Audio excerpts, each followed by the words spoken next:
Já vou citar para vocês. O apóstolo Paulo, ele vai tentar mostrar para o povo romano, e lógico que as cartas elas não estão em ordem, tá? Conforme foram aparecendo, foram agregadas, separaram de Paulo, separaram depois as cartas gerais.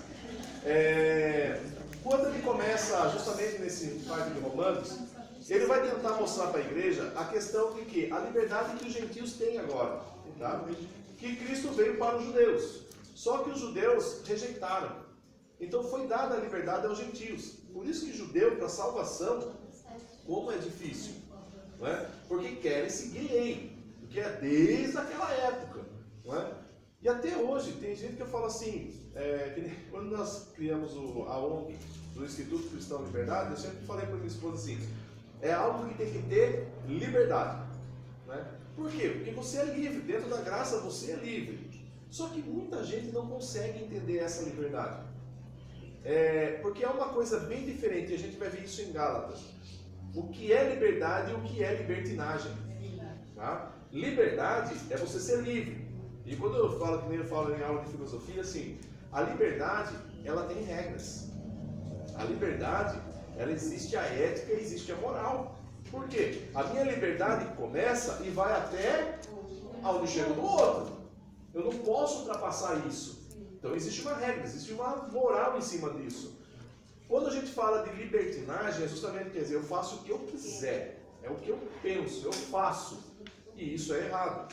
Então há uma grande diferença. Só que mesmo dentro dessa liberdade, como eu já não estou debaixo de jugo, já não estou debaixo de lei, as pessoas às vezes não conseguem viver essa liberdade. Por quê? Elas precisam de regra. Sabe, você não pode fazer isso, você não pode fazer aquilo, você não pode fazer aquilo lá, não é?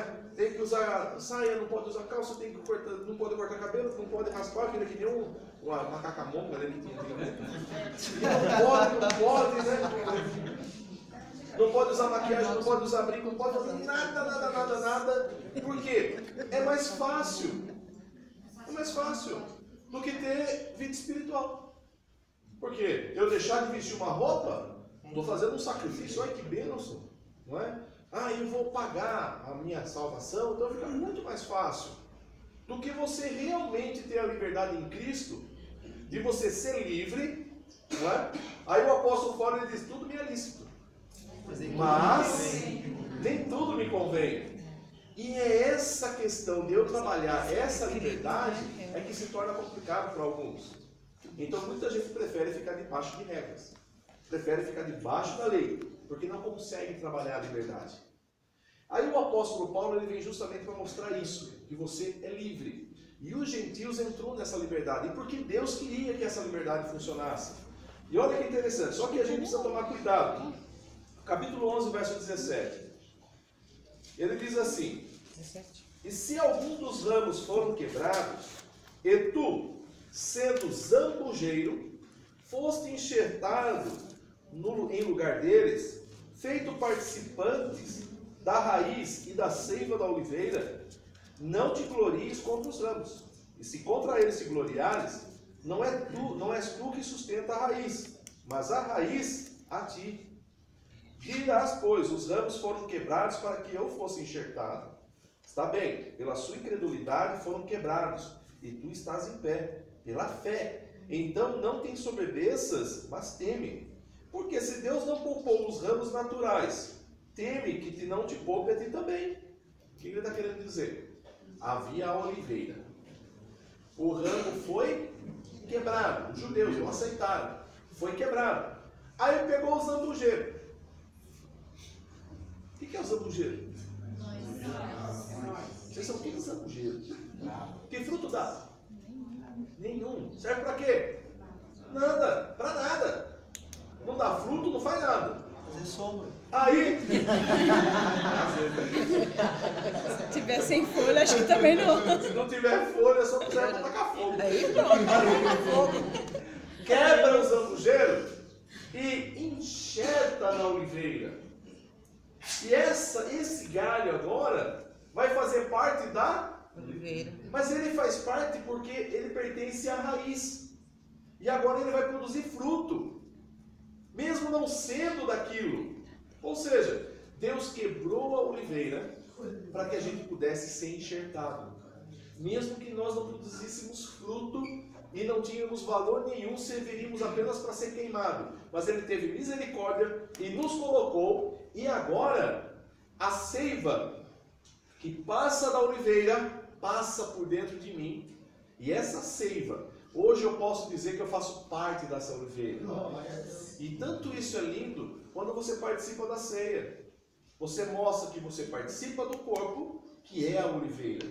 E você participa do sangue, que é a seiva, que passa por dentro de você e retorna para o corpo. Ou seja, eu faço parte da oliveira. Aí o apóstolo Paulo está dizendo, isso para nós é glorioso. O ramo realmente foi quebrado para que a gente fosse enxertado. E agora eu estou dizendo, eu sou melhor que vocês. Vocês foram quebrados. Né? Eu sou melhor que vocês. Aí o apóstolo Paulo falou, não faça isso. Por quê? Não vá se gloriar. Ah, tá vendo? Eu sou melhor que vocês, porque vocês foram quebrados e eu entrei. Não. Se Deus não poupou o ramo que era da oliveira, quanto mais nós que fomos enxertadinhos. Mais fácil de tirar. Que não, é mais fácil arrancar. Não é? E tem gente que está fora da oliveira e está se achando. Está sem fruto, está um galho seco, só causando problema. Não é? E nesse dia nós cortei aqui uma árvore que a gente tinha aqui de limão, tirei os galhos e está seco. Pega lá para você ver. Só encoste. Se você passar perto, arranha. E tem crente que é desse jeito. Está fora da oliveira, mas como arranha, gente? Não é? Só cria problema, só cria dificuldade. Não serve para mais? Nada. Mas vai chegar um momento em que Cristo vai passar, vai catar todos os galinhos secos e vai falar, nossa, você serve para fogueira. Não estou julgando. Que difícil, né? Capítulo 11, verso 25. Porque não quero, irmãos, que ignoreis esse segredo, para que não presumais em vós mesmos, que o endurecimento veio em parte sobre Israel, até que a plenitude dos gentios haja entrado. Ou seja, Deus endureceu o coração dos judeus para que eu e você pudéssemos fazer parte desse grupo. Ou seja, a partir do momento que Cristo veio, Deus já estava olhando para nós. Ele permitiu que o galho fosse quebrado para que eu e você fôssemos enxertados. Sem isso, não teríamos salvação. É o exemplo daquela mulher cananeia que vai atrás de Jesus desesperada, dizendo, Senhor, né? Senhor, tem misericórdia de mim, Senhor, tem misericórdia de mim. Jesus não está nem aí. Andando e seguindo como se nada tivesse acontecendo. E a mulher parou de gritar? Porque pensa no grupo escandaloso como nós. Ela, Chamou pro escândalo, né? olha, é escandaloso como nós. Aí ela vem gritando, até que os judeus, os apóstolos, ficam revoltados. Senhor, pelo amor de Deus, ninguém aguenta mais essa mulher gritando atrás. Despede ela, pede para ela ir embora, pelo amor de Deus, ninguém aguenta mais essa mulher gritando. Eu fico imaginando, não sei quanto tempo isso foi, porque não é questão de 5 minutos. Concorda comigo? Para eles reclamarem, né? Para eles reclamarem, e Jesus não falar nada. Acho que foi muito tempo daquela mulher gritando. E você, com 2 minutos de oração, já acha que Deus vai interromper. Então, continua gritando. Aí, ela vai atrás. Aí, após os judeus reclamarem, aí Jesus chama ela. Ela vem, ela se prostra diante do Senhor. E ela diz, e Jesus diz, não é lícito eu pegar o pão da mesa dos filhos, que são os judeus, e jogar no cachorrinho. Chamou ela de quê? Cadela. Irmão, se fosse comigo, eu enfiava o rabinho debaixo das pernas embora. Depois dessa, não é? Uma palavra dessa. Mas aquela mulher, por isso que Jesus, ele trata cada um conforme ele conhece a personalidade de cada um. Ele trata conforme ele te conhece. Ele sabe até onde você é capaz de suportar. E quando você imagina que não tem mais solução, ele dá um escape. Ele sempre dá um escape. Bem, aí Jesus fala isso, ela olha para Jesus e diz, Senhor, eu sei, Senhor, mas eu não estou pedindo pão. Porque mesmo na mesa dos filhos, caem as migalhas no chão. coisa que eles não querem. Cai. E os cachorrinhos comem dessas migalhas. Eu não preciso do pão, eu preciso só da migalha. Jesus olha para ele, grande é a tua fé. E a sabedoria dela também. Sim. É só por Deus, né? Jesus sabia que ela tinha sabedoria sobre isso. Senão Jesus não tinha tratado dessa forma. Ele conhece cada um de nós. E aí, ela diz, Senhor. Aí Jesus fala assim, então pode voltar para a tua casa que a tua filha está sã. Já está curada. E ela volta para casa feliz da vida. Quando eu vejo isso, aí me lembra a ceia de novo. A gente come migalhinha ou não? Sim. Come? Era até para comer, mas a gente está comendo pão. A gente faz parte da comida do pão que era dos filhos. E Jesus deu para nós. Quando você participa da ceia, olha como a ceia ela é importante. Você tem que entender isso, que você já era zambujeiro. Você não era para estar agregado, você era para comer só as casquinhas que caíam da mesa. Ele te chamou, te convocou e diz, assenta-te comigo, faz parte comigo, coma deste pão, beba deste cálice. Porque o que come e bebe, tem parte comigo. Amém. Você agora, como diz o apóstolo, faz parte, é co-herdeiro com Cristo, você também é herdeiro com Ele. Por isso não vamos nos vangloriar, fazemos parte, mas por causa da sua misericórdia. E não porque somos melhores, não porque somos bonzinhos, não porque eu compro perfume, não porque eu passo perfume, não porque eu vou à igreja ao domingo, não! É pela graça, é pela misericórdia, é pelo amor dele por nós. Por isso, jamais deixe de participar da ceia. Ah, pastor, mas estou em pecado. Vai pedir perdão. Oxe, não é? Vai resolver a situação. Por quê? É importantíssimo quando você faz parte, porque Ele morreu por nós por causa disso. Quando você faz parte dessa ceia, você está dizendo para o mundo, eu não faço mais parte do mundo, eu já não sou mais carnal, eu sou um ser espiritual. Esse corpo é o corpo de Cristo. O sangue que corre em mim é o sangue de Cristo. Amém? Como Ele santo é, assim também o somos. Oh Jesus, dá-nos dessa graça. Cada dia mais sermos mais santos. Mas vamos lá. Precisamos, Jesus. Capítulo 13.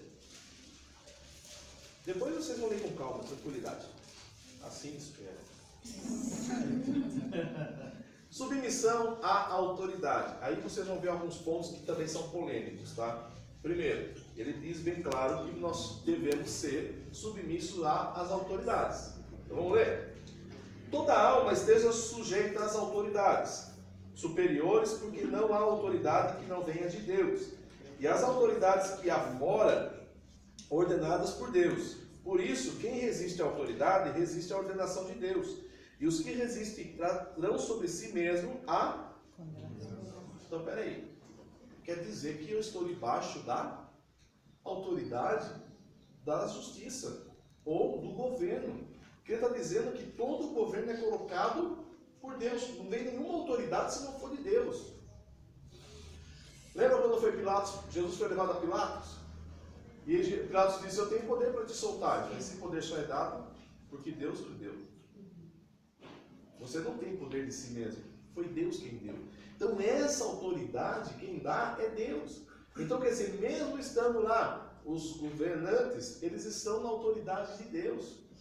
Deus o colocou. Não existe nenhuma autoridade que não seja divina. Agora o apóstolo Paulo está dizendo que nós devemos ser submissos, enquanto não forem contra a nossa fé. Porque a partir do momento que essa autoridade, ela se vira contra a minha fé, contra a palavra, me desculpe, ele pode ter autoridade, mas eu tenho que seguir a maior autoridade, que é quem? A palavra. Mas se a autoridade está lá, e ela está ainda seguindo os benefícios, ou ensinando aquilo que é a verdade, aquilo que é o bem, eu devo continuar. Eu devo estar submisso. Eu posso até achar injusto os impostos, eu posso até achar injusto aquilo que estão cobrando, mas é autoridade, eu tenho que ser submisso. Eu tenho que estar debaixo, eu posso sim. Eu tenho o direito que nós temos hoje, que nós vivemos num país democrático, a minha força está no voto. Então eu vou escolher quem Deus deve dar autoridade. E muitas vezes eu escolho errado. E a culpa é de Deus? A culpa é sua. Então nós precisamos estar conscientes disso. E toda autoridade eu devo estar submisso a ela. Por isso, crente nenhum em Cristo Jesus deve deixar de pagar seus impostos. Deve deixar ou querer sonegar os impostos. E se eu tenho uma empresa, eu jamais devo sonegar impostos. Eu devo pagar. Eu devo fazer com que tudo isso funcione. Eu tenho que estar debaixo dessas leis. Vamos seguir? Parei? 2 ali, né? 3. Porque os magistrados não são terror para as boas obras, mas para as más. E é uma realidade. Se você olhar as autoridades, elas estão em busca do quê? Que nem Sorocaba. Sorocaba hoje foi maravilhosa. Fechou a prefeitura. Vocês ficaram sabendo? 6 horas da manhã, a polícia baixou lá, mais de 60 policiais. 15 delegados. Fechou em 15 delegados. Secretários foram dar depoimento, levaram tudo que é computador, documentação, por causa de corrupção das secretarias. E o prefeito ficou na casa dele com o advogado já sabendo da situação. E a polícia lá na frente esperando para ver o que vai fazer. Não sei o que aconteceu depois, só peguei a notícia na parte da manhã. Operação Casa de Papel. Operação Casa de Papel. Que situação, gente. Logo agora com o Cristo para pegar o financiamento aí, né? Mas o que acontece? Existem leis em Sorocaba. Eu tenho que segui-las. Existem. Agora eu pego vocês. Existem leis de trânsito. Se está marcado 40 e você está a 50, o anjo já ficou para trás. Que vira, meu irmão. Você escolheu.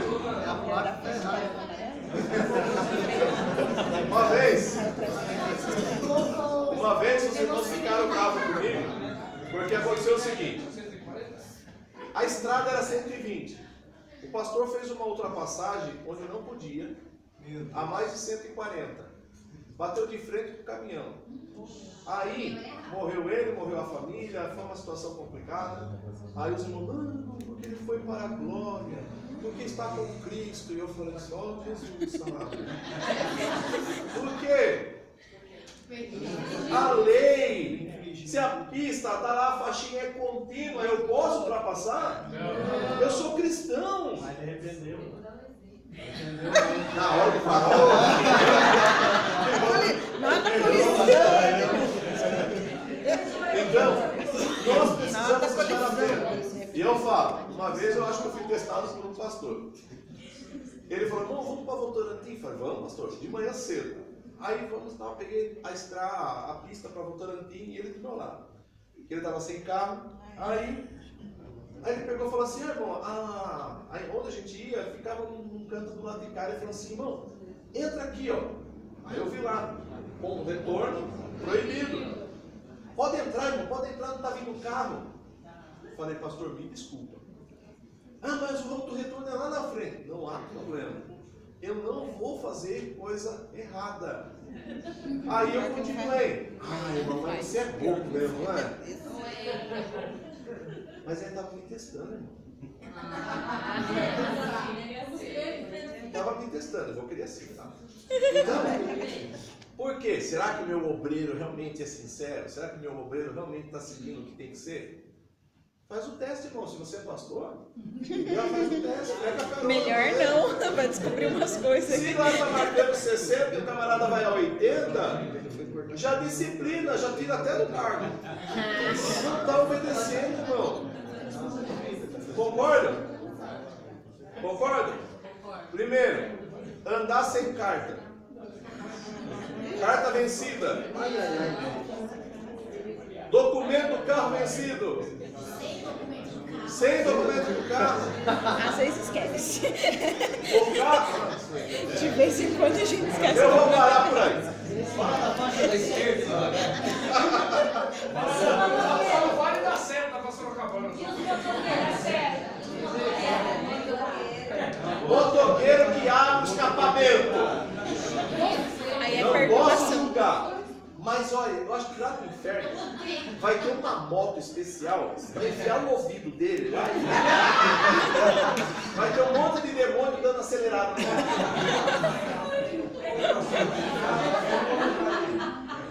Ele defendeu já, não, aqui ele vai trabalhar. Ele está submisso à autoridade da empresa. Senão se ele chegar atrasado. Ele está na obediência. Uma vez eu ouvi um hino, tem um hino que a gente pegou esse dia para ouvir, e o camarada diz assim, que Deus chamava ele de madrugada para ele orar, e às vezes atrasava para ir trabalhar. Ah, irmão, que Deus é esse? Quer fazer você perder o emprego? Fazer você perder o emprego? Pô, para, não tem. Então nós temos que ser submissos à autoridade. Então vamos lá. Justa causa por... Ô Jesus, cada carta é tanta coisa. Vamos lá. Queres tu, pois, não temer a autoridade? Faze o bem e terás louvor dela. Então quer dizer, eu tenho que fazer o bem. Eu tenho que fazer o que é certo. Jamais fure fila. Sabe? Eu vou falar um exemplo. Eu entrei numa escola para dar aula. Eu comecei a dar aula numa escola. E assim, tem a cantina. Vocês já sabem que o professor gosta de cantina, né? Aí, o que aconteceu? Eu não sabia como funcionava. Aí, eu cheguei, os alunos na fila, eu falei, entrei na fila. Aí os alunos, não, professor. Eu falei, por que não? Não, o professor passa direto, já pergunta lá. Eu falei, não, mas está errado. Eu falei, mas todo mundo sabe disso? Não, é que os professores nunca ficam na fila. Eu falei, não, eu vou ficar na fila, porque se eu quero mudar o meu país, eu tenho que começar comigo. Eu sou o único que fica. Às vezes eu estou até 15 minutos na fila para pegar um cafezinho. O Lula tinha esse pensamento de cima aí. Ele queria mudar o país, todo mundo ficar rico. Ele começou por ele. Então.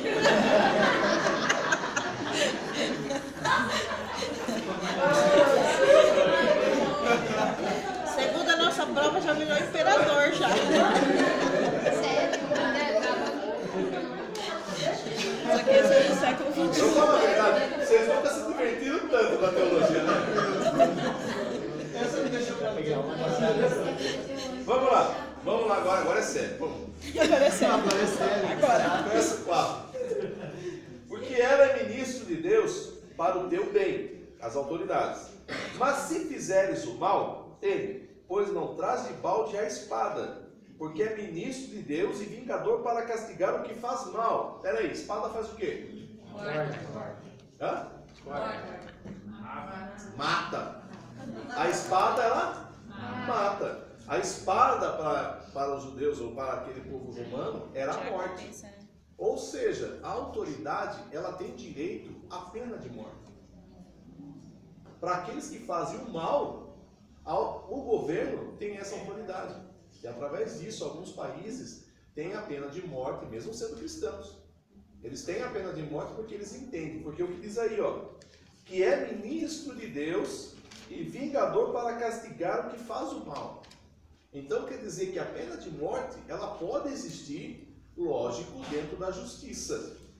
Porque é ministro de Deus e a pessoa não será culpada da morte da pessoa, porque praticou o mal. É a mesma coisa o policial militar.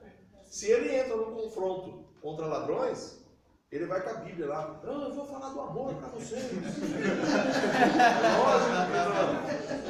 Ele vai o quê? Vai armado, ele vai atirar. E se ele matar, isso não vai levar para ele consequência. Por quê? Porque ele é ministro de Deus para vingar aqueles que estão fazendo mal. Ele é para manter a situação em ordem. E isso tem que existir. Exercício da lei. Mesma coisa você está dentro da sua casa, ladrão. Você tem a oportunidade. Você tem que ter. Você vai defender o quê? A sua família. Deus deve 3 minutos, faz um apelo para eles. Não dá.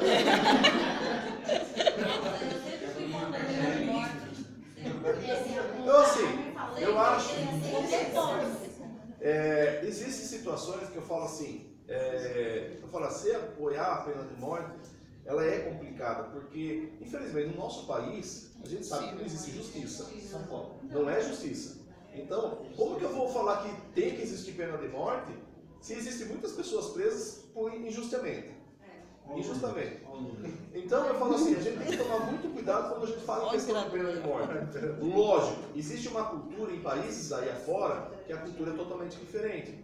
Por exemplo, a pessoa é condenada à morte, a gente sabe até dentro dos Estados Unidos, pessoas que foram condenadas à morte, que levaram 3 anos, 15 anos dentro da prisão, e mesmo depois, quando chegava a hora da pena da morte, perceberam que a pessoa ela não era, estava recebendo uma injustiça. Não é? Então, é um problema sério. A gente precisa pensar muito, porque se eu estou cometendo esse erro, eu acho assim, que precisa no nosso país uma legislação mais dura. Não é? Lógico. E o camarada que vai preso, gente, ele vai fazer o que lá no presídio? Nada. Vai queimar os colchões. Quer dizer, nós temos que trabalhar para pagar. Não, ele vai ter que trabalhar. E isso precisa acontecer. Não é? Não é possível. Para eles é melhor estar lá. Quem recebe do bom e o melhor. Vocês já viram o Armitex dentro do presídio? Gente, é melhor que a nossa comida às vezes. A gente come arroz, feijão e ovo, vai lá arroz, feijão e ovo para eles lá. Se ele tem filhos, ainda paga. Ainda é só no Brasil, né? Mas vamos lá. Portanto, é necessário que lhe estejar sujeitos, não somente pelo castigo, mas também pela consciência. Não porque eu vou ser castigado por fazer coisa errada, não. Pela minha consciência, eu devo seguir as leis. Eu devo seguir o que realmente as autoridades têm colocado. Por isso que nós temos que tomar muito cuidado. Vamos para o verso 9. Verso 8. A ninguém devais coisa alguma. Eu não devo dever para ninguém. Eu não posso dever para ninguém. Eu não devo dever. Entenderam?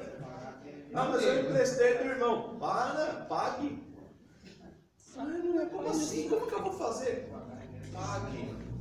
Se vire. Você serve um Deus que é poderoso. Tem que ter fé. A não ser o amor com que vos ameis uns aos outros, porque quem ama aos outros cumpriu a lei. É o que Jesus disse. Com efeito, não adulterarás, não matarás, não furtarás, não darás falso testemunho, não cobiçarás. Se há algum outro mandamento, tudo está nesta palavra, se resume: amarás o teu próximo como a ti.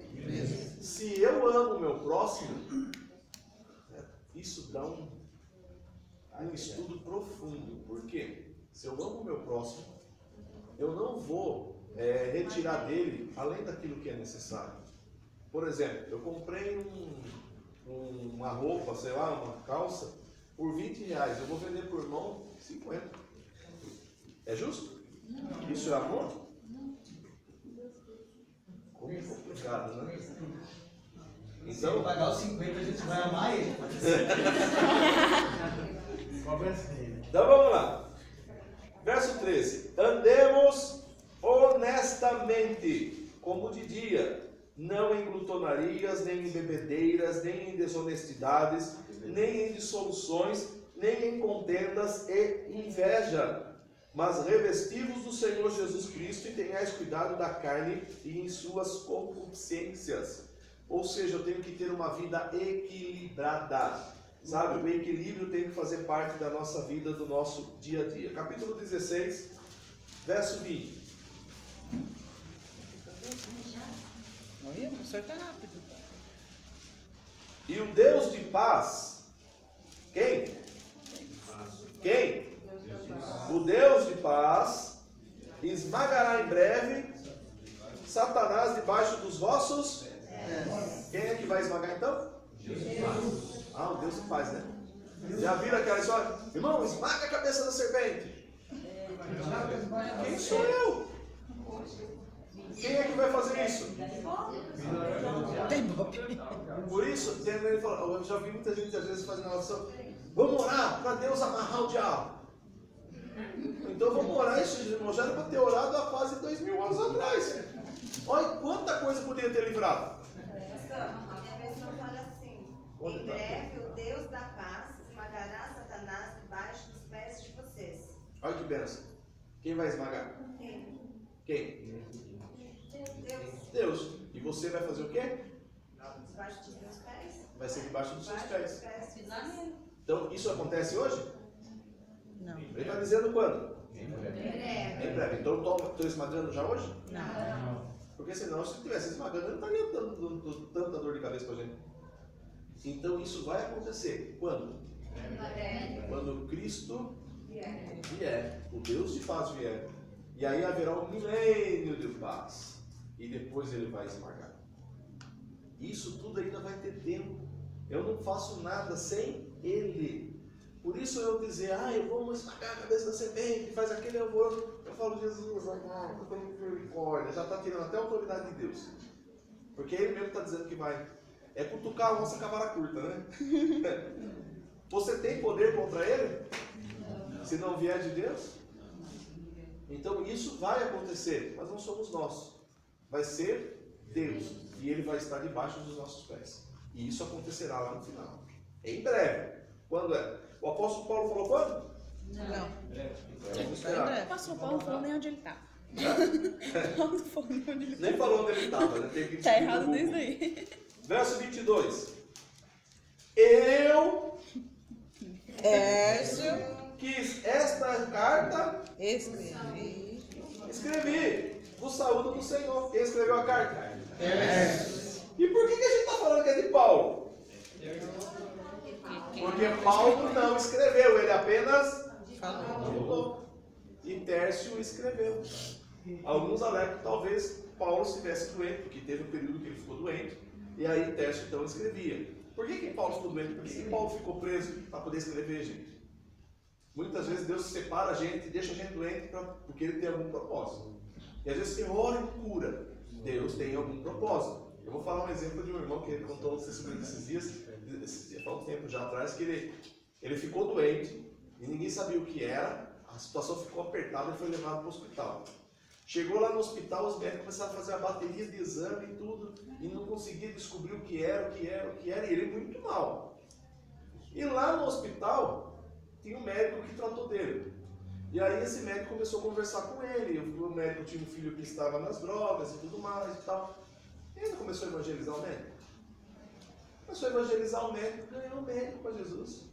O filho dele ele conseguiu arrumar para uma clínica. E aí, e quando ele pregou o evangelho para o médico, os exames já começaram a dar, estava ficando bom, ficando normal. Ele já podia andar no hospital, foi de quarto em quarto pregando o evangelho. Aí depois, quando eu encontrei com ele, ele falou assim, sabe o que o médico descobriu? Eu não tinha nada. Aí eu falei, como assim não tinha nada? Então, foi o maior susto da minha vida. Mas é porque eu nunca tinha ido no hospital pregar o evangelho. O que Deus fez comigo? Levou. Daí ele falou assim, eu podia ter ido antes, sem passar por isso. Deus é quem sabe de todas as coisas, tá? Não estou dizendo que Deus vai te adoentar para mandar para o hospital para fazer isso. Isso é eu falo assim, são questões pessoais, experiências pessoais que não podem se formular doutrina, tá? Porque eu orei 10 vezes no dia lá, Deus me abençoou. Não quer dizer que todo mundo que orar 10 vezes no dia vai ser abençoado. Isso é uma questão pessoal. Ok? Alguém levantou a mão? O testemunho desse irmão, uma missionária, ela não foi ungida missionária. E alguém estava, a ministra da palavra estava ministrando, e falou, Deus está mandando te dizer que você vai ser missionário. Ela, não, irmã, eu só cuido da porta da igreja, não quero mais nada disso. Deus fez a menina dela ficar doente, ninguém descobriu qual que era a doença, para levar para dentro do hospital. E um senhor de idade, já evangélico, saiu por dentro do hospital procurando ela. Missionária, Deus mandou alguém aqui para orar por mim e pela minha esposa. Foi ela lá orar pelo casal de irmão. E Deus curou. E ele chamou para ela. Ela não sabia onde estava. Quando ela chegou lá, ele falou, missionária, é para você ir lá orar por mim. É o que eu falo, são chamadas que Deus faz e cada um tem que atender. Se não atender, vai para a barriga do peixe. Simples. É o livre-arbítrio seu.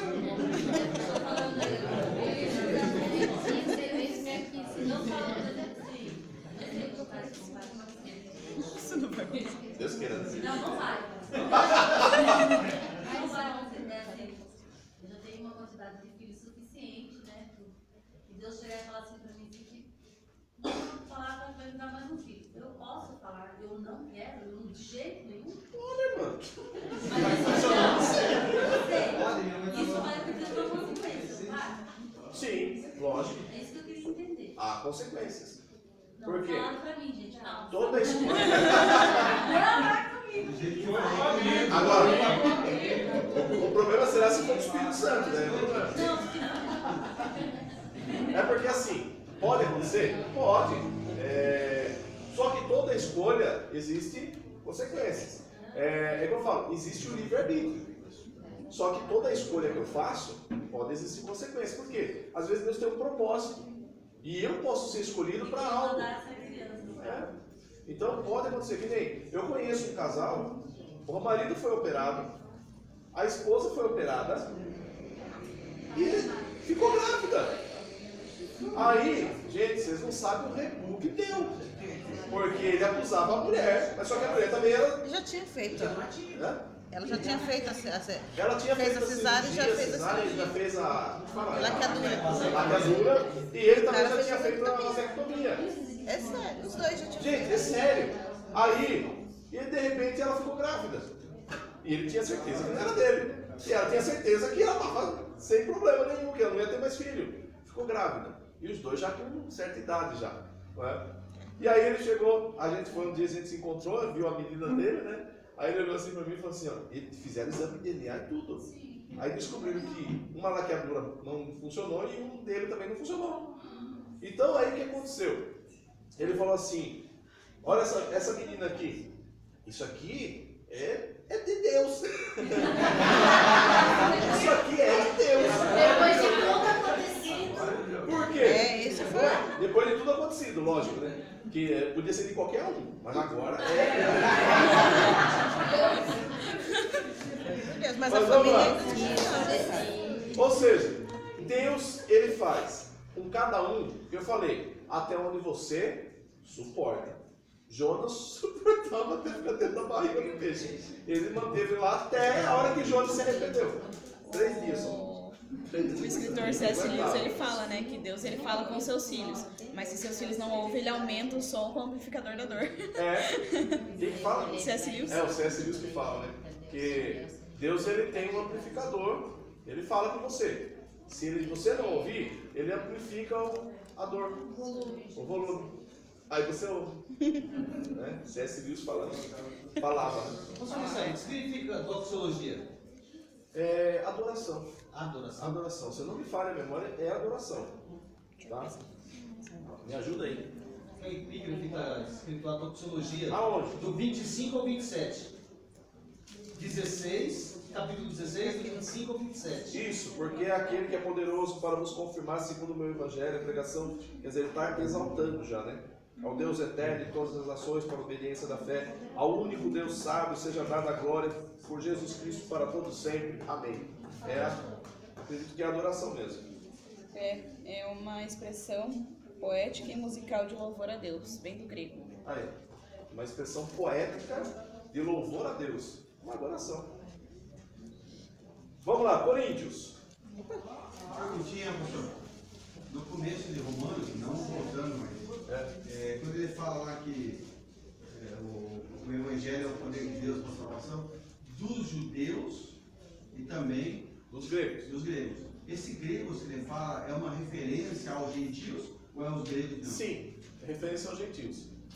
Porque é justamente assim, os gregos é que dominaram toda a região. Não é? Mesmo depois dos romanos, os gregos estavam em todo lugar. Então, a partir dos gregos, a gente fala que é gentil também, porque não faz parte dos judeus. Tudo aquilo que não faz parte dos judeus é gentil. Tá? Então, vamos lá. A primeira carta aos Coríntios seria a segunda carta aos Coríntios. Tá? Nós tínhamos que estar com a segunda carta e a terceira carta aos Coríntios. Por quê? 3 cartas. Só que só chegou a segunda e a terceira.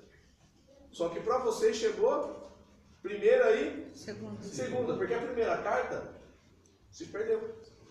Aí alguém vai dizer, mas e agora, irmão? Ué, quem é que é dono da palavra? Quem é que velou por sua palavra? O Senhor. Então ele achou por bem essa carta não aparecer para nós. Mas se aparecer, sem problema nenhum, não entrará aqui. Porque a Bíblia ela já está fechada, ela já está selada. Para nós será uma bênção se encontrarmos. Por quê? Quanta coisa a gente vai poder descobrir. E às vezes até o que Paulo já falou. Por quê? Olha aí, 1 Coríntios, capítulo 5. E o verso de número 9.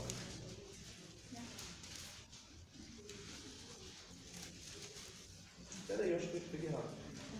É o 5, verso 9. Tá? Já por carta vos tenho escrito, que não vos associei com os que se prostituem. Então quer dizer que ele já tinha escrito uma carta. Então essa carta não é essa carta que está aí. Essa seria a segunda aos Coríntios. Deu para entender? Então, só que para nós, lógico, é a primeira carta aos Coríntios. Porque a outra a gente não tem. Existem vários livros que se perderam dentro do período histórico. Tá? Como existem vários outros. A carta chegou para eles. Chegou. Só que se perdeu depois, não chegou até nós. Não chegou até nós. Foi colocada na Bíblia. Porque assim, as cartas, elas eram enviadas, lidas na igreja, e algumas eram copiadas para mandar para outras congregações, para outros grupos de pessoas. Só que algumas cartas se perderam. Então a gente não tem. Quem entregava essas cartas? Oi? Quem entregava essas cartas? Eram os mensageiros. Pessoas pagas para levarem a carta. Viajavam, às vezes amigos, às vezes parentes que levavam para chegar nas cidades onde Paulo não estava. Oi? Sim. É igual na de Romanos que ele fala que é Febe que levou, né? a carta. Romanos foi a Febe que levou a carta. Febe, que é uma irmã que levou a carta até a cidade. Por quê? Às vezes está numa cidade, alguém chega e fala, eu estou indo para Roma. Hã? Coitada. Olha o julgamento! Foi a de Romanos. Mas não chegou até nós porque justamente não serviria. Vamos lá. Então, a carta aos Coríntios, o primeiro capítulo, o apóstolo Paulo ele vai começar a falar sobre Coríntios. Tá? A cidade de Corinto era uma cidade grega, tá? Tinha todas as seus templos aos deuses, a idolatria e tudo mais, e lá no meio surgiu a igreja. E essa igreja estava lá formada. O problema é que na igreja, dentro da igreja, existiam alguns partidos. Pessoas que montaram partidos dentro da igreja. Olha só que interessante, não é partido político, por partido dentro da igreja, separados. Olha só, capítulo 1, verso 11.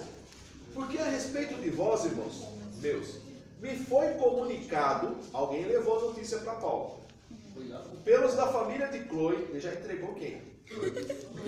Que há contendas entre vós. Olha, aprenda com Paulo. Aprenda com Paulo. Tá? Sempre que alguém chegar com uma notícia, você chega para a pessoa e fala, você tem interesse, você pode confirmar isso? Porque se você não puder confirmar, é fofoca. Tem que confirmar. Ah, pastor, uma vez chegaram na igreja para mim, você fala, para dirigir igreja eu sou complicado, irmão. A irmã chegou para mim e falou assim, pastor, a irmã que cuidava das crianças e tal, fez isso e fez isso com a minha filha. Eu falei, irmã, confirma se eu chamar a irmã aqui? Ai, pastor, eu falei assim, não, é fofoca. Não, eu confirmo. Eu falei, então beleza. Chamei ela, chamei a irmã, chamei mais a irmã responsável do grupo. Falei, irmãs, vamos fazer uma reunião agora. Falei, a irmã aqui está dizendo isso. É verdade, não? Aí, e eu sou chato, eu falo assim, deixa ela falar, e vocês vão falar. A irmã vai, deixa a irmã falar. Ela tem o direito agora de falar. Aí ela começava a falar, é lógico, né? Você quer se defender? Aí ela ia falar, irmã, calma, depois você fala. Aí, falou tudo que tinha que ser falado, aí eu falei, agora é sua vez de falar. Aí vai se defender. E aí ela realmente, além de falar que tinha feito realmente, que ela fez acepção de crianças, não é? Ainda me chamou de palhaço. Porque achava uma palhaçada fazendo aquela reunião. Eu falei, então a senhora está me chamando de palhaço. Não, eu tô falando que a reunião é uma palhaçada. Quem faz palhaçada? Então, a partir de hoje a senhora está fora do grupo, a senhora está afastada do trabalho. Nossa, irmãos, eu arrumei com a minha cabeça. Minha filha perdeu o namorado por causa disso. Hã? Minha filha A perdeu minha o filha namorado. perdeu o namorado por causa disso. É benção do Senhor. Mas foi benção. Já imaginou a pessoa vai embora, já sou eu e minha esposa. O que acontece? A igreja entendeu o quê? Nossa, o pastor acabou com o ministério da irmã. Ministério? Que ministério? Só pode ser. Né? Irmão, a igreja se revoltou contra mim. Porque eu acabei com o ministério da irmã. Porque a irmã, como alguns colocam, era a coluna da igreja. Cristo não é mais. Era ela. Coluna da igreja. Arranquei a coluna. Nossa, foi assim. Um atrás do outro. Aí, e eu sou assim, irmão. Se você tiver que entregar o ministério, entregar o trabalho, eu pego. Eu não tenho problemas. Ainda bem que essa aí foi boazinha, né? Pediu pro pastor tirar a coluna. Já tô se ela resolve tirar a coluna. Imagina, né? Tira a coluna, fala misericórdia, irmãos. Então, assim, o apóstolo Paulo ele já deixa bem claro. Para que não haja fofoca. Quem é que falou? Quem é que disse? E se diz que me disse que é problema? Então já corta. Quem foi? A família de Chloe. E eles vão falar, eles vão confirmar. É assim que nós temos que andar. Andar dentro da verdade. Se aconteceu, cheguei, pastor, aconteceu isso. Você tem como confirmar? Sim, eu confirmo, porque foi a verdade, eu vi acontecer. Então, o que o apóstolo Paulo deixa bem claro é justamente isso. Chegou até o conhecimento dele, ele tem claro dizer. Quero dizer com isso que cada um de vós diz, primeiro partido, eu sou de Paulo. Segundo partido, de Apolo. Terceiro partido, de Pedro, que é o Cefas. E eu, de Cristo. De Cristo. Quatro partidos. Primeiro de Paulo. Por quê? A igreja já estava dividida. Uns acreditavam que Paulo era o melhor para a igreja. Aquilo que ele ensinava. Mas o outro grupo aceitava Apolo, porque Apolo pregava bem. Apolo, ele tinha uma eloquência excelente. Isso a gente vê dentro das escrituras. Ele tinha uma boa eloquência, então quer dizer, era aquele pregador que, nossa, movimentava. E tinha gente já dizendo que era de Apolo. Aí eu prefiro ficar com Apolo, porque Apolo prega bem. Paulo só fica mandando carta. Né? E outros diziam, não, eu sou de Pedro, porque Pedro que era lá de Jesus. E aí entrava o pior partido, os de Cristo. Nós somos de Cristo, não nos misturamos com vocês. É o pior. Não é? Já criava a sua separação. Então, a igreja como ela está? Dividida. Uma congregação dividida em 4 partidos. Graças a Deus isso só foi para aquela época. Vamos lá. Verso 13. Se for dividir, Jesus. Está Cristo dividido? Foi Paulo crucificado por vós? Ou fosse vós batizado em nome de Paulo? E aí tinha outro problema, porque Cristo não batizou ninguém. Só mandava os discípulos batizarem. E se ele tivesse batizado, que ia ter neguinho santo, andando sobre as águas. Né? Aí foi batizado por Cristo. Cristo não batizou ninguém. E o apóstolo Paulo está dizendo isso. Espera aí. E aí ele vai dizer justamente, espera aí, gente. Um é planta, o outro rega, o outro colhe. Mas ninguém é nada. A obra é de quem? De Cristo. Somos apenas vasos a ser usados, não somos ninguém. Então é isso que nós precisamos ter em mente. O pastor ou o pregador, aquele que está na frente de um trabalho, ele é apenas usado por Deus para cuidar da obra, para que essa obra aconteça. Vai chegar o momento que ele vai sair, outro vai entrar. E quer dizer que agora a obra vai parar? Não, jamais. É igual o caso, por exemplo, a história da igreja que um dia, dentro da cidade, que era uma cidade pequena, o padre da cidade, quando surgiu a igreja evangélica lá, ele falou, não vamos aceitar, conversou com o delegado que era católico, falou, não, prende o pastor. Tá bagunçando a cidade. Aí chegou no culto lá, prenderam o pastor. Falou, agora acabou, né? Aí quando chega no outro domingo, tá tendo culto lá de novo. Aí o delegado passou e falou, caramba, tem outro pastor? Foi lá e catou, já prendeu ele também. Passou no outro domingo, estava tendo culto de novo. Aí tirou outro pastor e colocou dentro. Aí no outro domingo de novo. Aí o culto agora começou a acontecer dentro da cadeia e lá na igreja. O delegado foi usado por Deus. Aí já estava aumentando o ministério. A congregação já estava aumentando. Aí o delegado perguntou pro pastor, quantos pastores você tem lá na igreja? É só contar quantos membros tem. Por quê? Se tira um, o outro vai fazer o culto. É assim que a igreja funciona. Mas tem igreja, gente. Se o pastor não vai, acabou o culto. Não tem culto. Onde já se viu isso? Onde já se viu isso? Como assim? Porque não tem o... Misericórdia, irmão. Nós vivemos um período da graça onde todos têm a liberdade de cultuar a Deus, se reunir e fazer o culto acontecer. Mas se você fizer ser rebelde, você se expulsa. Misericórdia. Mas vamos lá. Aí, vamos lá para o capítulo 2, verso 14. Aí ele vai fazer justamente a crítica justamente aos de Corinto, que ele está dizendo assim: vocês ainda são crianças, vocês ainda estão amamentando, se eu tirar o leite de vocês vai ficar complicado. E ele coloca dizendo aí, capítulo 2, verso 14. Ora, o homem natural não compreende as coisas do Espírito de Deus, porque eles parecem loucura, e não pode entendê-las porque elas não se discernem espiritualmente. Mas o que é espiritual discerne bem tudo, e ele de ninguém é discernido.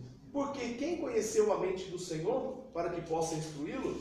Mas nós temos a mente de Cristo. O que Cristo pensa, eu penso.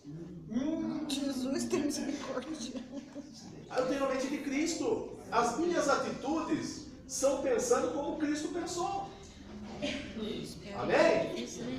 Amém. Que assim seja. Então vamos orar. Saiu muito amém. E vamos pedir a Deus que possamos sair daqui com a mente de O Cristo. pessoal quer ficar com pecado só, não quer Vai, irmão, pergunte.